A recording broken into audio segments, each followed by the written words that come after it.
Hi, అది నేను బెంగళూరులో మా ఆశ్రమాలో ఉన్నాను, బ్రహ్మకుమారిస్ ఆశ్రమాలో. ఇక్కడ మా వాడు ఒకడు ఉన్నాడు, వీడే. ఇక్కడ చూడండి, ఇక్కడ చూడరు, అక్కడ చూడరా. ఇది బ్రహ్మకుమారిస్ ఆశ్రమం. ఇది one world, one God, one family అన్నమాట. దేవుడు పేర్లు వేరైనా ఆయన రూపం ఒకటే అని. ఆయన బ్రహ్మబాబా, ఆయన పైన ఆయన శివబాబా.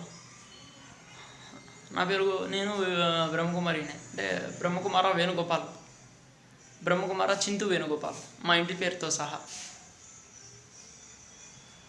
Okay, bye.